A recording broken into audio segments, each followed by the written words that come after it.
femme vertueuse, femme de valeur. Je reçois ce matin avec beaucoup de plaisir Annie Fourlin. Annie, sois la bienvenue. Merci. Et partage avec nous librement ton expérience. D'accord. Pourquoi je suis convaincue que tu as beaucoup de choses, des choses édifiantes à nous partager ce matin. Annie, je vais te demander de te replonger quelques années en arrière pour me parler de ton enfance. Comment étais-tu, petite fille? Au milieu de qui et entourée de qui tu as grandi? Bonjour à tous. Voilà, oui, comme tu l'as dit, je suis Annie Fourlin, née Louis-Joseph, oui. Une fratrie de 10 enfants. Une belle famille. 6 filles et 4 garçons. Nous avons grandi à la campagne, voilà, dans un charmant quartier du Mont-Rouge, au Marin. Et nous étions très bien dans cette famille. 10 enfants, bon, tout allait, tout marchait. Oui, nous étions très complices dans la famille aussi. Et je vous imagine à la campagne, oui, bien organisée, autour de papa, autour de maman. Oui. Et comme tu dis, complice finalement. Oui. Annie, peux-tu me parler des valeurs qui prédominaient dans le foyer, avec papa, maman, les frères et sœurs? Quelles étaient ces belles valeurs?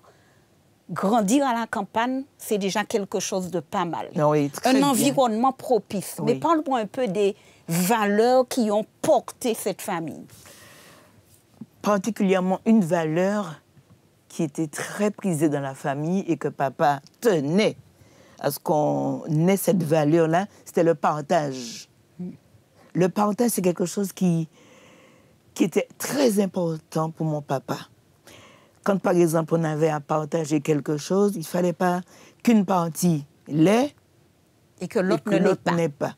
Même s'il n'y a pas beaucoup, même si ce n'est pas une grande assiette, même s'il n'y avait pas beaucoup, mais nous partagions. Il fallait laisser pour celui ou celle qui n'était pas présent ou présente. Et papa tenait à cela. Papa était très aussi attentif au respect de l'un et de l'autre. Dans la famille, il ne fallait pas dire n'importe quoi à l'autre, surtout au plus grand. Il fallait avoir un respect, un profond respect pour celui qui était un peu plus grand. Même aussi pour les petits, mais davantage pour les plus grands. Et papa tenait à cela. Annie, quel avantage il y a à grandir dans une famille nombreuse? Tu l'as dit déjà, tu as parlé de partage, de complicité, de respect. Mais quel autre avantage il y aurait à grandir? Moi, j'en rêve des fois. J'ai eu 6, nous étions 6, nous. Oui. Pour moi, c'est un vrai bonheur. Mais toi, tu as eu une plus grande famille. Quel avantage il y a? Oui, c'est-à-dire qu'il y avait une complicité parce que chacun avait une tâche à effectuer dans la maison. Moi, j'aimais bien faire la vaisselle. Jusqu'à maintenant, j'aime faire la vaisselle. À la maison, chez moi maintenant, même quand les enfants étaient là, ils sont grands, ils sont partis, mais j'aime faire la vaisselle. Et moi, c'était ma tâche. Voilà. Si bien qu'une fois, je faisais la vaisselle. C'est une anecdote, en fait, c'est une expérience que je ne vais jamais oublier. Et j'ai cassé tout. Tout est tombé. Les assiettes, les verres, tout s'est cassé. Maman, en fait, elle ne m'a pas grondée. Mais elle m'a dit, si tu faisais plus attention, je ne sais pas, j'avais déposé les choses et j'avais mal organisé. Un accident. Et ma mère, elle ne m'a pas grondée tellement, mais elle m'a dit, tu aurais pu faire plus attention. Alors après cela, on mangeait dans des pots. on mangeait dans des pots parce qu'il n'y avait pas encore... maman ne pouvait pas encore tout acheter. Mais c'est une expérience qui m'a vraiment marquée. Jusqu'à maintenant, tu t'en souviens. Je vois l'image. Voilà. Je vois l'image. Annie.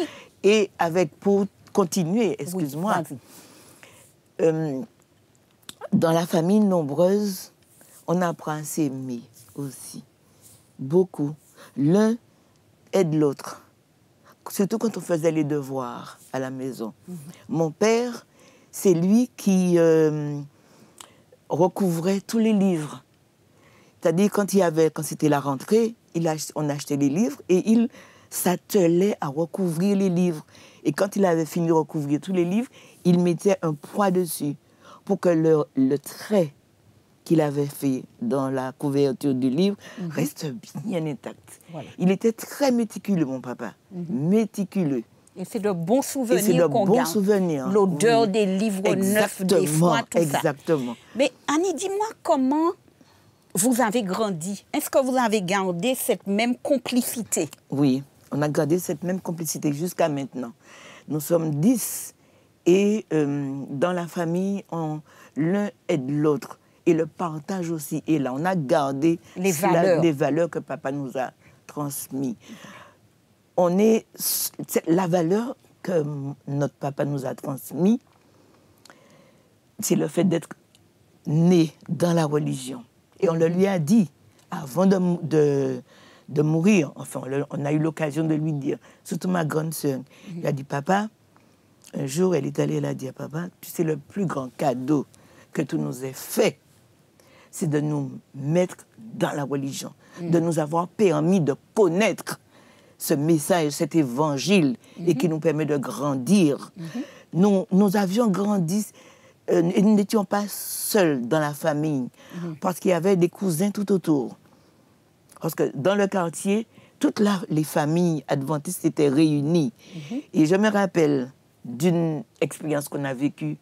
Tous les cousins et cousines dans le quartier, c'était le club de la Colombe. Comme nous n'étions pas trop loin, on se réveillait le dimanche matin très tôt, à 5 heures. Le club de la Colombe, on le faisait à 6 heures du matin, à 5 heures. On restait chez nous. Les premières personnes qui se réveillaient dans la famille chantaient « Hop, dès le matin, lève-toi, le roi sonne de sa maison ». L'autre famille répétait « Hop, dès le matin », l'autre « Hop, dès le matin », « Hop, dès le matin », et on se dit « À tout à l'heure ». Donc nous allons, nous rentrons. Le lien était établi. Le lien était établi. Donc on se prépare et ensuite on se rencontre dans une intersection, on dit croisée, une intersection, et puis on partait pour l'église. On arrivait à 6 heures du matin à pied, on descendait, et pendant qu'on descendait, on chantait. Le jour pareil, la nature, comme le roi du matin, ces chants-là me reviennent. Et ça, on ne va jamais oublier ça. Ça créait du lien, ça soudait. Voilà. Non seulement entre les familles, les cellules, mais entre la petite famille, cellule, avec nos 10 frères et sœurs, mais aussi avec les autres cousins. La famille élargie, on va dire. La famille élargie. Annie. Et ça, c'est très, très important. Et ça nous a tous marqués. Et jusqu'à maintenant, nous sommes là. Dieu, avec la grâce de Dieu, nous tenons bon. Annie, je vois donc ta passion, ton élan pour partager donc, ces moments que tu as vécus. Tu as bien dit, papa a transmis. Oui. Mais à quel moment Annie fait son expérience personnelle avec Dieu? À quel âge, à quel moment ce moment a été à toi? Le moment où tu rencontres ton Sauveur et que tu en tombes certainement amoureuse. Je me permets le terme. Oui, oui, c'est bien ce que tu dis. On a grandi à l'église. Oui, c'est ça. On a grandi à l'église, on a cheminé. Mais c'est vrai qu'il y a un moment où on rencontre vraiment notre Dieu. Et c'est à l'âge de 14 ans que j'ai compris que vraiment il faut s'attacher, il faut se donner à Jésus, vraiment. J'étais en classe, il n'y avait pas de classe comme maintenant, de classe chrétienne. Voilà. Et vous savez, pendant cette période-là, les enfants n'aimaient pas trop, les camarades de classe n'aimaient pas trop les enfants adventistes. Alors on allait à l'école, mais on était un petit peu délaissés, on était mis de côté. Un peu chahutés même des fois. Pas trop chahutés, mais on était un peu à l'écart, on était mis de côté. Et quand j'étais en cours moyen 2, j'aimais bien les mathématiques, j'aimais bien le français aussi. Donc je m'attelais, et papa voulait aussi que l'on réussisse. Hein? Voilà. Attention. Donc on travaillait bien à l'école. Et quand on devait aller à l'examen, auparavant, il fallait aller dans une autre commune pour passer l'examen, ou bien à Fort-de-France. Donc, j'ai travaillé beaucoup. Et quand on appelle les enfants, on appelle les élèves qui vont à l'examen. Je n'entends pas mon nom. Je me suis dit, mais je ne vais même pas à l'examen. Qu'est-ce que cela veut dire? Donc, je suis là, mais quand j'ai regardé bien, je me suis dit, ah, mais il y a le groupe des enfants, des maîtresses avec moi. Ces filles-là ne vont pas à l'examen non plus. J'ai réfléchi un peu, je me suis dit, et puis on voit la maîtresse qui arrive et qui dit, ce groupe-là, vous passez en 6e sans examen. Et c'était la première année que l'on faisait les enfants passer en 6e, aller en 6e, changer de classe, aller au collège sans examen. J'étais contente. Et comment cette expérience... J'ai béni Dieu. Voilà. Et après, je me suis dit, Seigneur, mais c'est toi qui as permis que j'ai suffisamment de moyenne, comme on disait. Voilà, pour pouvoir passer au collège sans aller à l'examen. Bien, à partir de ce jour-là, je me suis dit, Seigneur, tu es là avec moi. Tu es là et je te prends comme ami, comme guide, comme personne référente pour me conduire. Parce que je sais que c'est toi qui as permis que je sois là. Parce qu'on aurait pu ne pas, parce que ma soeur a vécu une mauvaise expérience. Parce qu'on devait envoyer à l'examen les enfants, mais c'était le samedi qu'on le faisait, on n'était pas à l'école. Et le samedi, juste pour faire une petite parenthèse par rapport à ma sœur, on a changé son nom, c'est-à-dire qu'on a mis quelqu'un d'autre à sa place. On a mis quelqu'un d'autre à sa place au lieu de mettre son nom pour qu'elle aille à l'examen. Mais après ça, elle a fait son chemin. Elle a fait son chemin. Elle a eu quand même le moyen de rentrer, d'aller en 6e, de faire son chemin quand même. Donc tu as pour vu nous dire là, que Dieu est là, Dieu agit. Et ça m'a permis de comprendre que Dieu est avec nous, qu'il nous guide, qu'il veille sur nous. Quel que soit ce qu'on peut faire, qu'on peut nous faire, mais Dieu, quand il décide de te conduire, il le fait jusqu'au bout. Et à partir de cela, j'ai été baptisée. Annie, petite fille, tu as certainement rêvé, je parle d'un point de vue professionnel, d'être telle personne ou de faire telle chose. Oui. Est-ce que tu as réussi, est-ce que tu as réalisé le rêve, le souhait que tu avais de devenir telle personne ou de faire... Tel métier. Quel métier? Non. Ton métier. Non. Brièvement, est-ce que tu peux nous dire? Je voulais être infirmière au départ. Ce que je voulais être infirmière. Mais je suis allée à l'examen en Martinique. Je suis allée à l'écrit. Et j'ai eu suffisamment de moyens pour retourner. Mais on ne faisait pas la deuxième session en Martinique. Il fallait aller en Guadeloupe. D'accord. Et comme mes parents ne pouvaient pas, donc je ne suis pas allée en Guadeloupe, donc j'ai laissé tomber. Ok. Je n'ai pas peur. Tu n'as pas pu le faire, mais je pense que dans la deuxième partie de l'émission, tu nous diras comment tu as compensé ce manque, ou ce que tu pourrais, ou que les gens pourraient penser que tu as raté. Voilà. Femme vertueuse, femme de valeur, nous retrouvons Annie Fourlin pour cette expérience passionnante. Femme vertueuse, femme de valeur, je retrouve avec toujours autant de plaisir Annie Fourlin, qui n'a pas pu être infirmière, mais qui n'a rien perdu au change. Dis-nous, Annie, comment tu as compensé ce que tu as, entre guillemets, raté? Tu n'as pas été infirmière, non. Tu t'es tournée après vers quel métier? Alors, quand j'ai eu, après cela, on était à l'école, on était au collège, et le professeur a fait, parce j'habitais au Marin, donc c'était loin de Fort-de-France, déjà. Quand j'ai eu le brevet, c'est après le brevet que je suis allée à l'examen. Avec le brevet, on pouvait rentrer à l'école d'infirmière. Maintenant, c'est plus possible, il faut avoir le bac. Et le professeur nous a demandé quels sont ceux qui veulent aller à Fort-de-France pour continuer leur... Alors, je me suis dit, bon, j'irai À Fort-de-France. à Fort-de-France. Et il a envoyé un groupe à l'école hôtelière. D'accord. Alors, je me suis dit, bon, c'est une opportunité. Pourquoi pas? Et j'ai choisi la restauration. Ah. Oui, être en salle.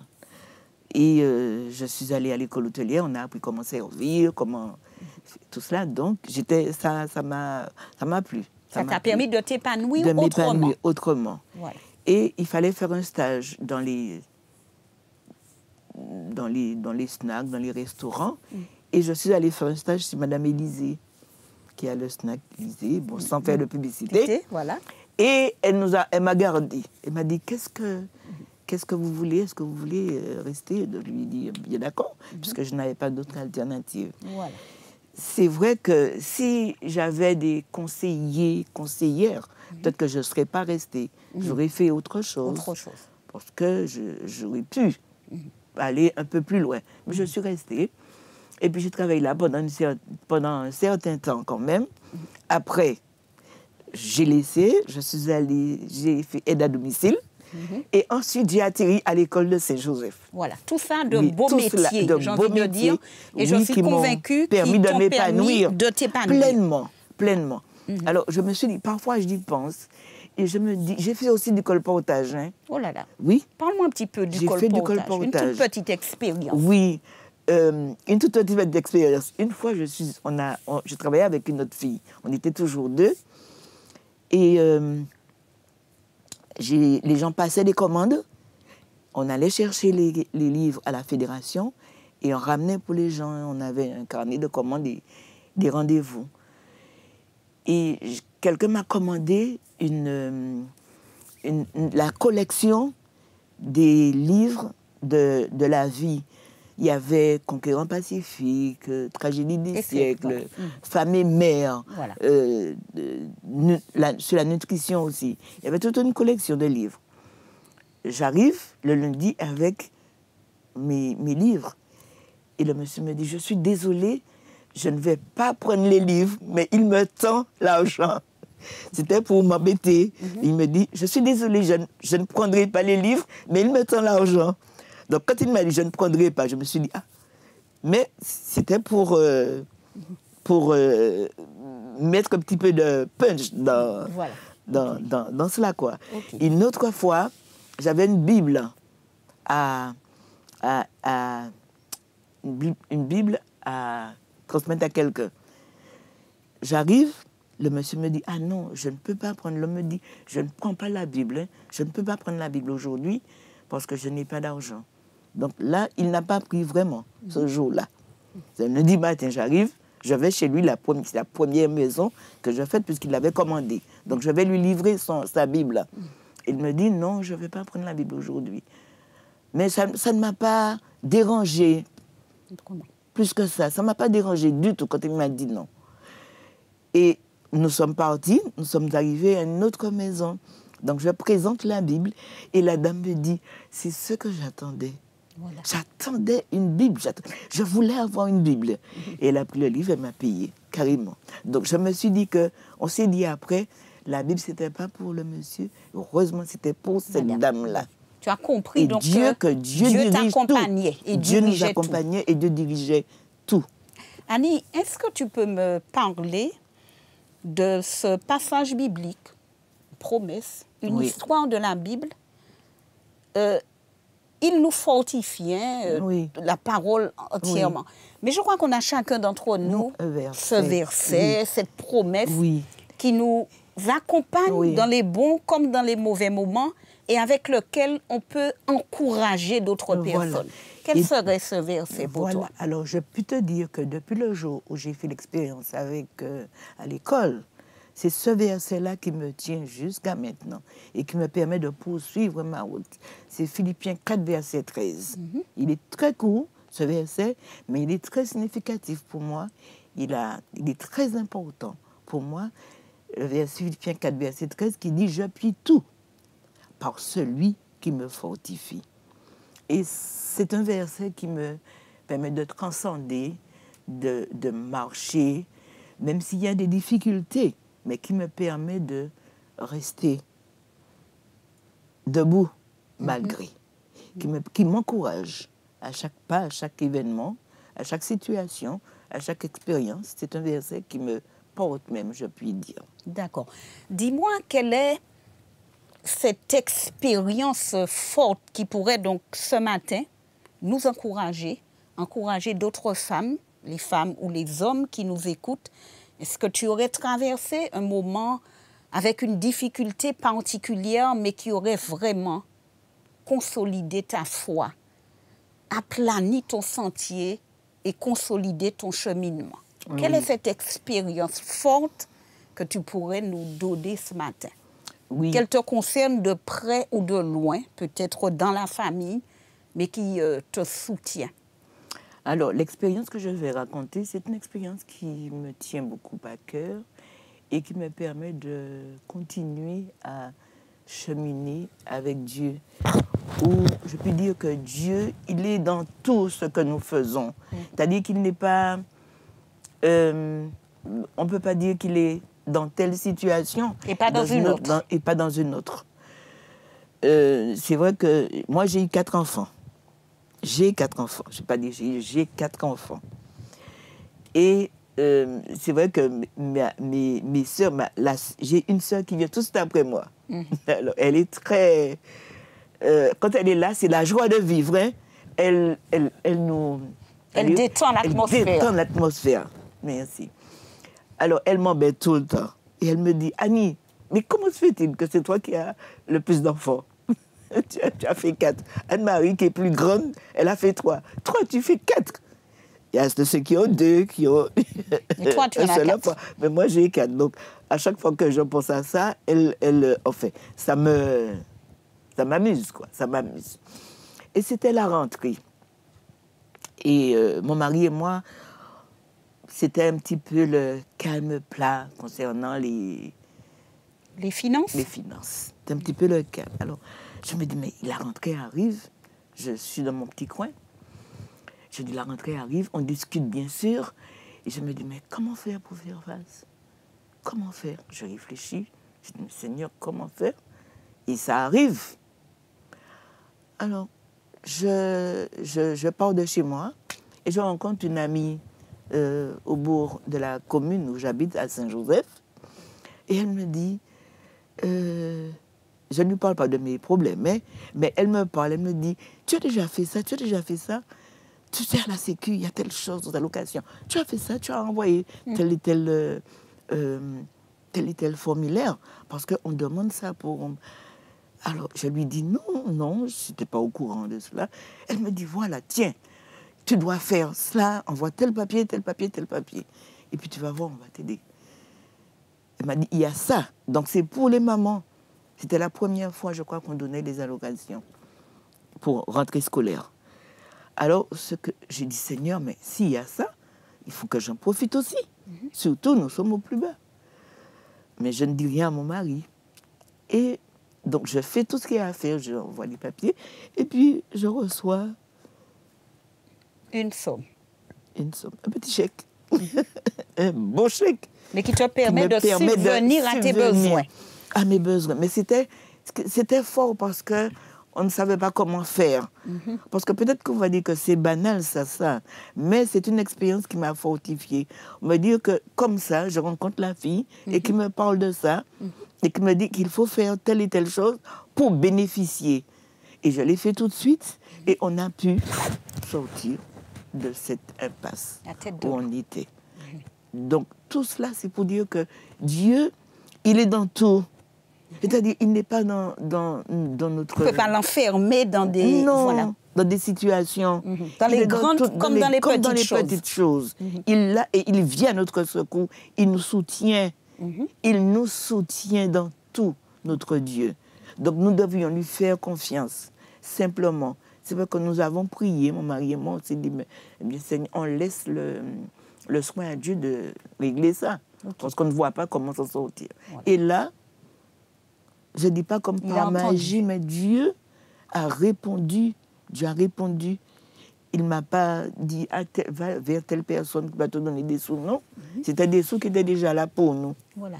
Et Annie, j'imagine que tu as continué donc tout au long de ton parcours, de ta vie, à faire ces petites expériences ou des grandes avec Dieu en lui remettant totalement ta vie. Oui. Parle-moi un peu de la transmission au sein de la famille. Hein. Tu as grandi au sein donc d'une famille où tu as été bien bordé affectivement, spirituellement. Comment après on transmet à ses propres enfants cet évangile? Oui, c'est vrai que... Ce message, c'est vrai. Quand on a grandi dans une famille chrétienne, on voudrait poursuivre cela avec ses enfants. Et c'est ce que nous avons fait, mon mari et moi. C'est-à-dire que le culte de famille, c'était quelque chose que l'on avait adopté parce que mon père, il ne fallait pas aller se coucher sans faire le culte de famille. Même si on ne savait pas ce qu'on allait dire, parce que quand on est papa, il voulait que chaque personne participe au culte de famille. Ce soir, c'est telle personne, demain soir. Et moi, bon, petite, on n'avait pas... Enfin, on voulait expliquer. Parce que lui, quand tu faisais un passage, quand tu lisais un passage, il voulait que tu expliques le passage, que tu dises ce que tu as compris et donner la parole aux autres aussi. Est-ce que tu as fait de même dans ta famille à toi? Et un jour, juste l'expérience avec mon papa, et un jour, il m'a donné quelque chose à lire.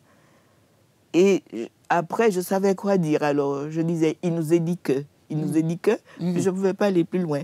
Mais ça m'a servi après pour me dire qu'il faut réfléchir et il faut pouvoir. Et après, on pouvait expliquer à papa.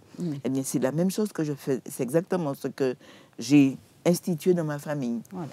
Et les enfants, ils avaient à préparer aussi des moments, les moments de méditation. Voilà. Nous n'étions pas les seuls à leur dire quoi faire. C'est vrai que le plus souvent, c'est nous qui revenions pour leur parler. Mais il y avait un échange. Il y avait un échange. Un apport mutuel. Et les enfants ont gardé cela. Les enfants ont gardé cela parce que jusqu'à maintenant, je les vois dans leur sphère. Ceux qui sont mariés et les autres aussi, même s'ils ne sont pas mariés, mais je les vois méditer. Je les vois aussi passer, trouver un moment, trouver du temps avec Christ. Et je leur demande toujours, est-ce que vous avez fait, qu'avez-vous fait, quel passage? Et ils me rapportent. Voilà. J'ai lu ça ce matin, ou du moins ils m'envoient sur WhatsApp, j'ai lu ça ce matin, je vais partager avec toi. Ceux qui sont là-bas, même ceux qui sont ici aussi. Donc, dès petits, nous avons institué ça dans notre foyer, mon mari et moi, et les enfants continuent sur la même lancée. Et gravitent donc autour de ce fonctionnement. Autour de ce fonctionnement. Annie, quel message aurais-tu aujourd'hui pour les femmes qui nous regardent? Nous, femmes, on a une autre sensibilité. Quel message tu aurais pour encourager les femmes ou une femme ce matin?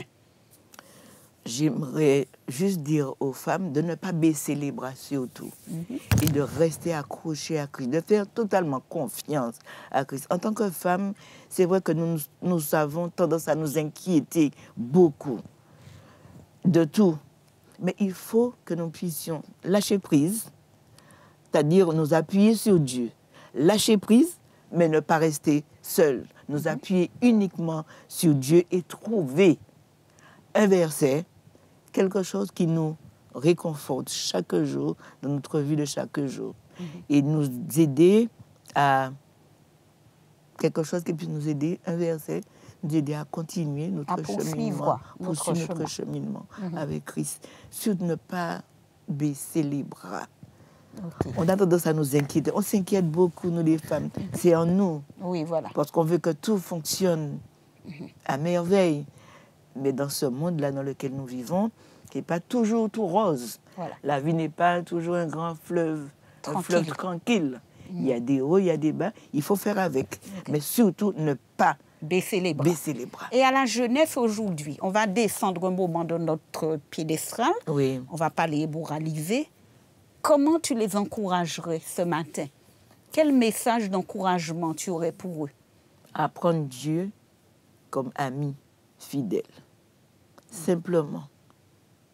Et à ne pas s'éparpiller, mais à rester au pied de Jésus. Que le jeune puisse comprendre que Dieu est celui, le suprême, où il doit s'accrocher aussi, rester là, ne pas s'éparpiller, ne pas se laisser influencer non plus par les autres, mais trouver le moyen d'influencer les autres au lieu de se laisser influencer. Mais nous, en tant qu'adultes, j'ai envie de dire, nous, en tant qu'adultes, comment leur transmettre ce message concrètement, au-delà de parler? Par l'exemple. Voilà. Nous sommes des exemples. Nous devrions être des exemples pour eux. Juste une dernière petite expérience. J'ai travaillé à l'école de Saint-Joseph pendant 19 ans. Et j'étais plutôt à la maternelle. Et je voyais les petits arriver. Je ne savais même pas monter les escaliers, maintenant qu'ils sont des grands. Pas plus tard qu'hier après-midi, j'étais sur la route. J'allais chez quelqu'un, j'ai déposé ma voiture et j'allais porter quelque chose pour quelqu'un.